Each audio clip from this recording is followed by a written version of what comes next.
അസ്സലാമു അലൈക്കും. എല്ലാവരും സുഖമായിട്ടിരിക്കുന്നു, സന്തോഷമായിട്ടിരിക്കുന്നു. ഇൻഷാ അല്ലാ അല്ലാഹു സുബ്ഹാനഹു തആല എൻ്റെയും നിങ്ങളുടെയും എല്ലാ വിഷമങ്ങളും പ്രയാസങ്ങളും എല്ലാം മാറ്റി സന്തോഷമായിരിക്കാൻ നമുക്ക് പറ്റട്ടെ. ഞാനിപ്പോൾ ഈ വീഡിയോ ചെയ്യുന്നത് കഴിഞ്ഞ ദിവസം ഞാനൊരു ഷോർട്സ് അപ്ലോഡ് ചെയ്തിട്ടുണ്ടായിരുന്നു. അപ്ലോഡ് ചെയ്ത ഷോർട്സിന് പോസിറ്റീവ് കമൻസും നെഗറ്റീവ് കമൻസും വന്നിട്ടുണ്ടായിരുന്നു. ആ വീഡിയോയിൽ ഞാൻ പറയുന്നത് ഇതെൻ്റെ കയ്യിൽ എങ്ങനെയാണ് വന്നതെന്ന് ഇൻഷാ അല്ലാ ഞാൻ പറയുന്നതായിരിക്കും എന്ന് പറയുന്നുണ്ട്. അപ്പോൾ അതിനകത്ത് വന്നിരിക്കുന്ന നെഗറ്റീവ് കമൻസിനോടും പോസിറ്റീവ് കമൻസിനോടും എനിക്ക് പറയാനുള്ളതാണ് ഞാൻ ഈ വീഡിയോയിൽ പറഞ്ഞിരിക്കുന്നത്. ആദ്യം തന്നെ ആ വീഡിയോയിൽ എഴുതിയിരിക്കുന്നത് തിരിച്ചറിഞ്ഞ് എനിക്കതിനൊരു പോസിറ്റീവ് രീതിയിൽ കമൻ്റ് ഇട്ടിട്ടുള്ള എൻ്റെ വാപ്പാൻ്റെ പ്രായമുള്ളവരാകാം, അല്ലെങ്കിൽ എൻ്റെ ഉമ്മാൻ്റെ പ്രായമുള്ളവരാകാം, അല്ലെങ്കിൽ എൻ്റെ സഹോദരങ്ങളുടെ പ്രായമുള്ളവരാകാം, അനിയത്തിയോ അനിയനോ ആരാണെങ്കിലും ഒരുപാട് സന്തോഷമുണ്ട്. നിങ്ങൾക്കത് കണ്ട് തിരിച്ചറിഞ്ഞ് അതിനൊരു പോസിറ്റീവ് പറയാൻ മനസ്സ് തോന്നിയല്ലോ, അതിനൊരുപാട് സന്തോഷം എനിക്കുണ്ട്.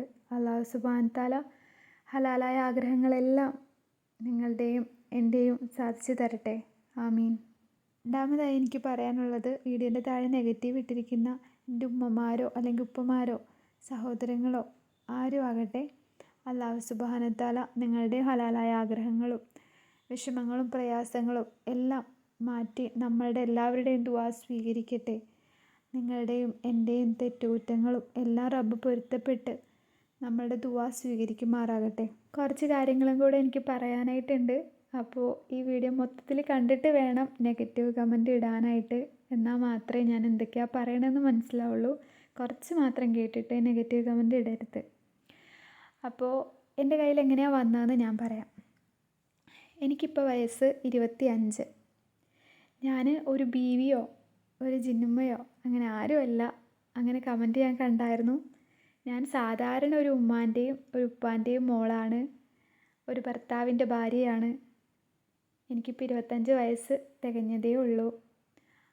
അപ്പോൾ ഒരു 7 വർഷം മുമ്പാണ് എൻ്റെ കയ്യിൽ ഇങ്ങനെ വന്നിട്ടുണ്ടായിരുന്നത്. 7 വർഷം മുതൽ ഇന്ന് നിമിഷം വരെ അൽഹംദുലില്ലാ എൻ്റെ കയ്യിലതുണ്ട്. എങ്ങനെയാണ് എൻ്റെ കയ്യിലിത് വന്നതെന്ന് വെച്ചാൽ, ഞാൻ ചെറുപ്പം മുതൽ എൻ്റെ ഉമ്മയും വാപ്പയും ഇബാദത്ത് ചെയ്യുന്നത് കണ്ട് വളർന്നു വന്നതാണ്. ഞാനും എൻ്റെ സഹോദരങ്ങളും സുന്നത്ത് നമസ്കാരങ്ങളും സുന്നത്ത് നോമ്പുകളും ഒക്കെ നമ്മുടെ നോമ്പ് വരുന്നതിന് മുമ്പായിട്ടും ഇടയ്ക്കിടയ്ക്ക് നോമ്പുകൾ എടുത്തും ഇബാദത്തുകൾ ചെയ്തും വളർന്നു വന്നതാണ്. അൽഹംദുലില്ലാ എല്ലാവരും അങ്ങനെ ആയിരിക്കാം, കുറേ പേര് അങ്ങനെയുള്ളവരുണ്ടാകാം. അപ്പോൾ ഞാനിത് എങ്ങനെയാണ് വന്നതെന്ന് പറയാൻ കേട്ടോ. അങ്ങനെ വളർന്നു വന്നതാണ്. അപ്പോൾ ഇബാദത്തിനോട് ഭയങ്കര സ്നേഹവും ഇഷ്ടമൊക്കെ ഉണ്ടായിരുന്നു. അപ്പോൾ ഒരു 7 വർഷം മുമ്പാണ് എൻ്റെ കയ്യിൽ വന്നതെന്ന് പറഞ്ഞില്ലേ. അപ്പോൾ ഒരു 8 വർഷം, 7 വർഷത്തിനും 1 വർഷം മുമ്പ്, ഒരു 8 വർഷം മുമ്പ് കൂടുതലായിട്ട് ഞാൻ പടച്ചവനിലേക്ക് ഞാൻ അറിയാതെ തന്നെ അടുക്കാൻ തുടങ്ങിയിട്ടുണ്ടായിരുന്നു. എനിക്ക് നിസ്കാരങ്ങൾ കൂടുതൽ നിസ്കരിക്കാൻ തുടങ്ങി, സുന്നത്ത് നമസ്കാരം കൂടുതൽ നമസ്കരിക്കാൻ തുടങ്ങി, നോമ്പ് കൂടുതൽ എടുക്കാൻ തുടങ്ങി.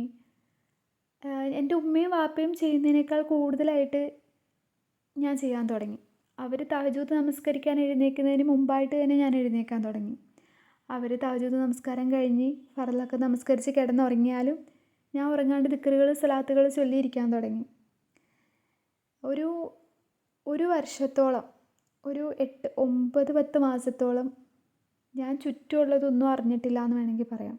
കാരണം എനിക്ക് സാധാരണ എല്ലാ വീട്ടിലത്തെ പോലെ തന്നെ ഇപ്പോൾ ഇടയ്ക്കൊക്കെ ടി വി കാണുക, അല്ലെങ്കിൽ കാർട്ടൂൺ വെക്കുക, അല്ലെങ്കിൽ അങ്ങനെയൊക്കെ ഒരുപാട് നേരം സമ്മതിക്കാറില്ല, എന്നാലും കുറച്ച് ടൈമൊക്കെ വെച്ചിരിക്കുന്നതാണ്. പക്ഷെ എനിക്ക് ടി വി കാണാനോ അല്ലെങ്കിൽ എനിക്ക് ഫോൺ ഉണ്ടായിരുന്നില്ല ടി വി കാണാനായിട്ടോ ഒരു എൻ്റർടൈൻമെൻറ്റും എനിക്ക് തോന്നിയിട്ടുണ്ടായിരുന്നില്ല മനസ്സിലേക്ക്. അപ്പോൾ എൻ്റെ ഉമ്മച്ചിയും വാപ്പച്ചിയാണെങ്കിലും അതിനെനിക്ക് പ്രോത്സാഹനം തന്നെ തന്നിട്ടുള്ളൂ. കൂടുതലായി കഴിഞ്ഞപ്പോഴത്തേനും ഉമ്മ തന്നെ പറയാൻ തുടങ്ങിയിട്ടുണ്ട്, മോളെ ഇടയ്ക്കൊന്ന് എണീറ്റ് ഇപ്പുറത്തോട്ട് വരായിരുന്നില്ലേന്ന്. അത്രത്തോളം ഞാൻ ഇരുന്ന് ദിക്റുകൾ സ്വലാത്തുകൾ ഖുർആൻ ഓതി എനിക്കെന്തോ പ്രത്യേക ഇഷ്ടവും താല്പര്യവും ചുറ്റുപാടുള്ള ഒന്നിനോടും ഒരു താല്പര്യമില്ലാണ്ട് പ്രത്യേക താല്പര്യമായിരുന്നു എനിക്ക്.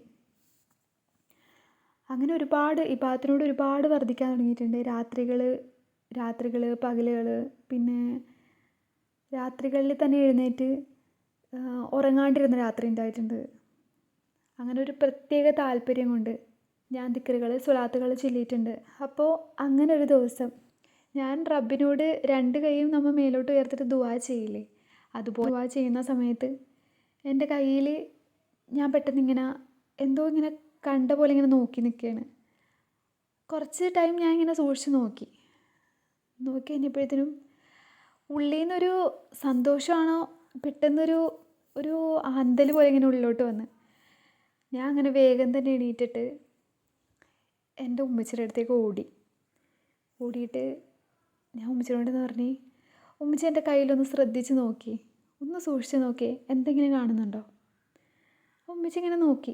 ഞാൻ പറഞ്ഞു ശരിക്കും ഒന്ന് നോക്കിയേ, ഈ ഒരു ഭാഗത്തായിട്ട് എന്തെങ്കിലും അറബക്ഷരം ഉമ്മച്ചി കാണുന്നുണ്ടോ എന്ന് ഞാൻ ചോദിച്ചു. ഉമ്മച്ചി കുറച്ച് നേരം ഇങ്ങനെ സൂക്ഷിച്ച് നോക്കി. കാരണം പെട്ടെന്നൊരാൾ നമ്മൾ ഇതുവരെയും പറയാണ്ട് ഇങ്ങനെ വന്ന് പറയുമ്പോൾ കുറച്ച് നേരം സൂക്ഷിച്ച് നോക്കിയിട്ട് ഉമ്മച്ചി പറഞ്ഞ്, അള്ളാഹു എന്നല്ലേ കയ്യിൽ വന്നേക്കുന്നത് എന്ന് ചോദിച്ചു. മാഷാ അല്ലാ, ആ സമയത്ത് ഉണ്ടായിരിക്കുന്ന സന്തോഷം, സങ്കടം എനിക്കറിയില്ല, എന്തൊക്കെയോ മനസ്സിലേക്ക് വല്ലാതെ ഭയങ്കരമായിട്ട് ആ സമയത്ത് വന്ന് എനിക്ക് മനസ്സിലായത് എൻ്റെ ഉമ്മച്ചിക്ക് മനസ്സിലായി എന്നുള്ളതാണ് എനിക്ക് ഭയങ്കരമായിട്ട് സന്തോഷമായത്. ഞാൻ എൻ്റെ വാപ്പാനെ കാണിച്ചു, എൻ്റെ സഹോദരങ്ങളെ കാണിച്ചു. മാഷാ അല്ലാ, അവർ പറഞ്ഞ് അവർക്കൊക്കെ മനസ്സിലായി, അവർക്ക് തിരിച്ചറിയാൻ പറ്റിയെന്നുള്ളതാണ്. ഉമ്മച്ചി എന്നോട് അന്ന് പറഞ്ഞൊരു കാര്യം ഉണ്ടായി, മോളുടെ നല്ല പ്രവൃത്തികൾ കൊണ്ട് അള്ളാഹു സുബ്ഹാനഹു വ തആല അങ്ങനെ കാണിച്ചു തന്നിട്ടുണ്ടെങ്കിൽ അള്ളാഹുവിൽ നിന്ന് നമ്മ ഇപ്പം ചെല്ലുന്ന ദിക്റുകളിൽ നിന്ന് കുറച്ച് അകന്നു കഴിഞ്ഞാൽ അള്ളാഹുവിനത് മായ്ച്ച് കളയപ്പെടാനും പറ്റൂ കേട്ടോ എന്ന് പറഞ്ഞിട്ടുണ്ടായിരുന്നു അന്ന്. അൽഹംദുലില്ലാ, ഇന്നിപ്പോൾ 7 വർഷം കഴിഞ്ഞിട്ടുണ്ട്. അൽഹംദുലില്ലാ, ഇന്നും എൻ്റെ കയ്യിലതുണ്ട്. സന്തോഷം, ഒരുപാട് സന്തോഷം. അള്ളാഹുവിന് ഒരുപാട് നന്ദി. ഞാൻ അന്ന് ആ സമയത്ത് കുട്ടികളെയെല്ലാം പഠിപ്പിക്കുന്ന, അറബ് പഠിപ്പിക്കുന്ന, അത്യാവശ്യം ഞങ്ങളുടെ അവിടെ എല്ലാവരും ബഹുമാനിക്കുന്ന അദ്ദേഹത്തിന് എന്നെ ചെറുതിലേ മുതൽ മദ്രസ പഠിപ്പിച്ചതാണ്. അപ്പോൾ എൻ്റെ വാപ്പാനേക്കാളൊക്കെ അത്യാവശ്യം ഒരുപാട് പ്രായമുള്ളതാണ്. അദ്ദേഹത്തിനോട് ഞാൻ കാണിച്ചു കൊടുത്ത്, എൻ്റെ കയ്യിൽ ഇങ്ങനെയുണ്ട്, ഒന്ന് നോക്കിയേ, ഇത് തന്നെ അല്ലേന്ന്. കാരണം എൻ്റെ പ്രായം ചെറുതാണ്, ആ ഒരു എക്സൈറ്റ്മെൻ്റ് ഉണ്ടാവും, അല്ലെങ്കിൽ എൻ്റെ കയ്യിൽ ഇങ്ങനെ വന്നല്ലോ ഇത്രയും നാളും ഇല്ലാത്തതെന്നുള്ള ഒരു അതുണ്ടാവുമല്ലോ. അപ്പോൾ ഞാൻ കാണിച്ചു കൊടുത്തപ്പോൾ എന്നോട് പറഞ്ഞ് മാഷാ അല്ലാ എന്ന് പറഞ്ഞ്. എനിക്ക് ഒരുപാട് സന്തോഷമായി. കാരണം അവരൊക്കെ നമ്മളോട് അങ്ങനെ പറയുമെങ്കിൽ അതങ്ങനെ ആണെന്ന് അവർക്കും കൂടെ ബോധ്യപ്പെട്ടിട്ടാണല്ലോ. ഒത്തിരി സന്തോഷമായിരുന്നു. അന്നത്തെ കാര്യം ഞാൻ ഇന്നിപ്പോൾ പറയുമ്പോൾ എൻ്റെ വാക്കുകളിൽ, എൻ്റെ സംസാരങ്ങളിൽ ആ ഒരു വ്യത്യാസമുണ്ട്. എന്ന് പറഞ്ഞാൽ നെഞ്ചിടിക്കുന്നതാണോ അല്ലെങ്കിൽ വാക്കുകൾ ഇടറുകയാണോ എനിക്കറിയില്ല, ആ ഒരു എക്സൈറ്റ്മെൻ്റ് ആണോ എന്താണെന്നറിയില്ല. ഇപ്പോഴും അതുപോലെ തന്നെ ആ കാര്യം ഓർത്ത് ചിന്തിച്ച് ഞാൻ പറയുന്ന സമയത്ത് എൻ്റെ സൗണ്ടുകൾ നന്നായിട്ട് ഇടറുന്നുണ്ട്. എന്തോ അറിയില്ല, വല്ലാത്ത സങ്കടവും. ഞാൻ ഈ പറയുന്നത് ഹക്കായ കാര്യമാണ്, നടന്ന കാര്യമാണ്. എൻ്റെ കയ്യിൽ അങ്ങനെ വരാൻ കാരണം എന്താണെന്നാണ് ഞാനിപ്പോൾ പറഞ്ഞത്. കുറച്ച് പേർക്കെങ്കിലും മനസ്സിലായിട്ടുണ്ടാവുമെന്ന് ഞാൻ വിചാരിക്കുന്നു. അപ്പോൾ എനിക്കിനി പറയാനുള്ളത്, ഞാൻ ഒരു ജിന്നുമ്മയോ ഒരു ബീവിയോ അങ്ങനെ പ്രത്യേക കഴിവുള്ള ഒരാളും അല്ല. ഒരു ഉമ്മയുടെയും വാപ്പയുടെയും സാധാരണ മകളാണ്. ഞാൻ ഈ വീഡിയോ ഇടുന്നത് തന്നെ എൻ്റെ ഭർത്താവിൻ്റെ പൊരുത്തത്തോടു കൂടിയാണ്. ഞാൻ എൻ്റെ വീട്ടിലത്തെ പണിയെല്ലാം കഴിഞ്ഞ് എൻ്റെ നമസ്കാരങ്ങളും കാര്യങ്ങളായിട്ട് ഇരിക്കുമ്പോൾ എൻ്റെ ഭർത്താവാണ് എന്നോട് പറഞ്ഞത്, നിനക്ക് ഇങ്ങനെ ഒന്ന് ചെയ്തൂടെ, നിൻ്റെ അറിവുകൾ മറ്റൊരാളിലേക്കും കൂടി എത്തിച്ചൂടെ. പിന്നെ എനിക്ക് പറയാനായിട്ടുള്ളത്, വിശ്വാസത്തോടു കൂടി, അള്ളാഹുവിനോടുള്ള വിശ്വാസത്തോടു കൂടി നമ്മൾ ചെയ്യുന്ന എന്തിനും റബ്ബ് പ്രതിഫലം തന്നിരിക്കും. ഒരുപാട് സൂറത്തുകളും ഒരുപാട് ആയത്തുകളും ഒരുപാട് സ്വലാത്ത് ദിക്റുകളും ഞാൻ ചൊല്ലിയിട്ടുണ്ടായി. അതിനൊക്കെ ഒരുപാട് അനുഭവങ്ങൾ എനിക്കുണ്ടായിരുന്നു. ഒരുപാട് കാര്യങ്ങൾ മനസ്സിലാക്കാൻ എനിക്ക് പറ്റിയിരുന്നു. അൽഹംദുലില്ലാ, അന്ന് മുതൽ ഇന്നേ നിമിഷം വരെ എൻ്റെ കയ്യിൽ മായാതെ ഉണ്ട്.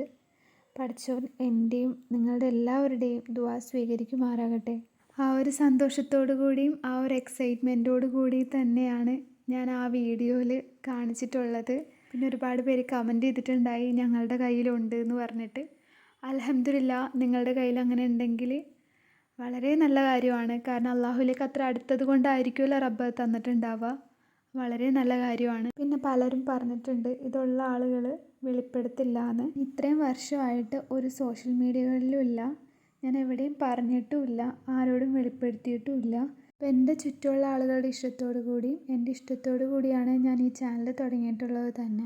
സ്റ്റാർട്ട് ചെയ്തതിൻ്റെ ഉദ്ദേശം തന്നെ ഞാൻ ചെല്ലുന്ന ഓരോ ദിക്റുകളും കണ്ട് ഒരാൾക്കെങ്കിലും ദിക്റ് ചൊല്ലാനും അല്ലെങ്കിൽ സ്വലാത്ത് ചൊല്ലാനും അല്ലെങ്കിൽ കൂടുതൽ വർദ്ധിപ്പിക്കാനും തോന്നുന്നുണ്ടെങ്കിൽ അത് വളരെ വലിയ കാര്യമായിട്ടാണ് ഞാൻ കാണുന്നത്.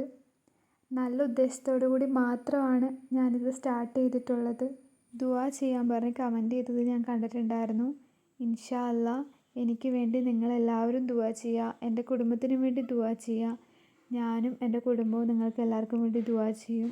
നമ്മളുടെ എല്ലാവരുടെയും ദുആ അല്ലാഹു സുബ്ഹാനഹു വ തആല സ്വീകരിക്കുമാറാകട്ടെ. എന്ത് വിഷമങ്ങളും എന്ത് പ്രയാസങ്ങളും ഉണ്ടെങ്കിലും അള്ളാഹുവിന് വിചാരിച്ചു കഴിഞ്ഞാൽ കഴിയാത്തതായിട്ട് ഒന്നുമില്ല. അപ്പോൾ അള്ളാഹുവിൽ വിശ്വസിച്ചുകൊണ്ട് റബ്ബിനെ 5 നേരം നമസ്കരിച്ചുകൊണ്ട് റബ്ബിനെ വിളിച്ചോളൂ. ഇൻഷാ അല്ലാ അള്ളാഹു നമ്മളുടെ എല്ലാവരുടെയും പ്രയാസം മാറ്റി തരട്ടെ. അള്ളാഹു സുബ്ഹാനഹു വ തആല ആരുടെ ദുആ സ്വീകരിക്കാൻ നമുക്ക് പറയാൻ പറ്റില്ല. ഒരു കുഞ്ഞു കുട്ടീൻ്റെതാണോ അല്ലെങ്കിൽ ഒരു ഉസ്താദിൻ്റെതാണോ അല്ലെങ്കിൽ സാധാരണ വ്യക്തിയുടേതാണോ ഒന്നും നമുക്ക് പറയാൻ പറ്റില്ല. അപ്പോൾ റബ്ബിൽ വിശ്വസിച്ചിട്ട് നിങ്ങളുടെ ഹലാലായ ആഗ്രഹങ്ങൾ പറയുക. അള്ളാഹു നമ്മുടെ ഹലാലായ ആഗ്രഹങ്ങൾ സ്വീകരിക്കുമാറാകട്ടെ.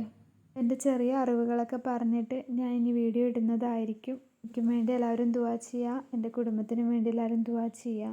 അപ്പോൾ ആ വീഡിയോൻ്റെ ക്ലാരിറ്റി എല്ലാവർക്കും കിട്ടിയിട്ടുണ്ടാവുമെന്ന് ഞാൻ വിചാരിക്കുന്നു. അസ്സലാമു അലൈക്കും.